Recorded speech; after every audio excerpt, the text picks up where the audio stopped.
Good Sunday morning. As if we needed another reminder, this week illustrated again just how not normal the Trump presidency has become. President Trump's lawyer sentenced to prison.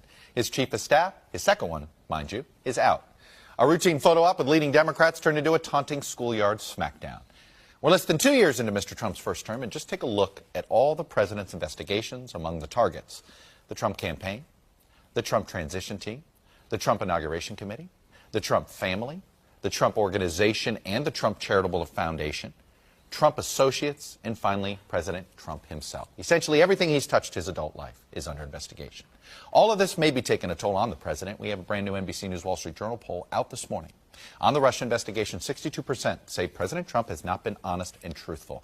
That's a growing number in our poll, and it's across the board, Democrats, independents, and Republicans. Just 34% say he has been honest and truthful. 45% want to see the investigation continue.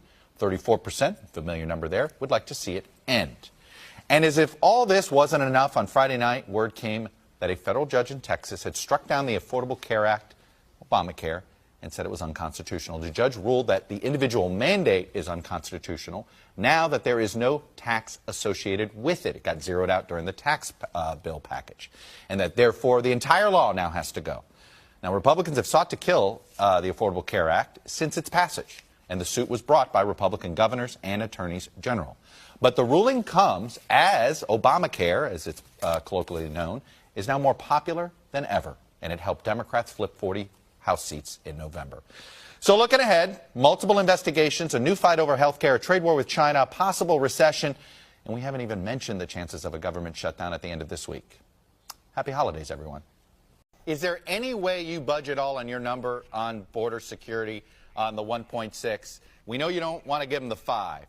Is there anywhere in the middle here? President Trump should understand there are not the votes for the wall in the House or the Senate. He is not going to get the wall in any form. Even the House, which is a majority Republican, they don't have the votes for his $5 billion wall plan. In fact, Ryan, afraid of what's going to happen, sent all the House home till Wednesday night, a day and a half before 2 days before the shutdown. And they certainly don't have the votes in the Senate. Now, we Democrats, Leader Pelosi and I, offered the president 2 options as to how to avoid the shutdown. And we should not let a temper tantrum, threats, push us in the direction of doing something that everybody, even our Republican colleagues, know is wrong.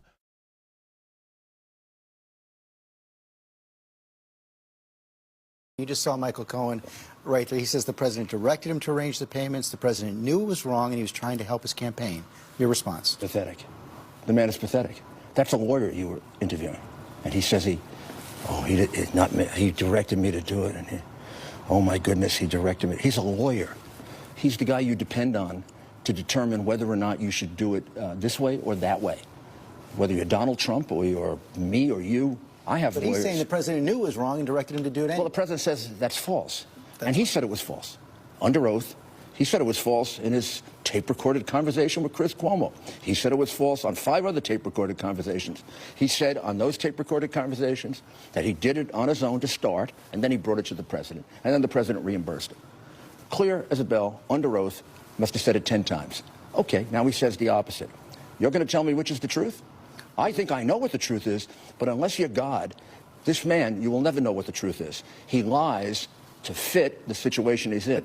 Last week, President Trump's former personal attorney, Michael Cohen, was sentenced to 3 years in prison. Joining us now is his former attorney, Lanny Davis, who now, because of the sentencing, is no longer serving as attorney, but as a friend, as a spokesperson and counselor. Yes. The president tweeted this morning about your former client. Remember, Michael Cohen only became a rat after the FBI did something that was absolutely unthinkable and unheard of, and they broke into an attorney's office. What is your response to that? This is the top law enforcement officer in our system of government calling somebody who decides to tell the government the truth a rat.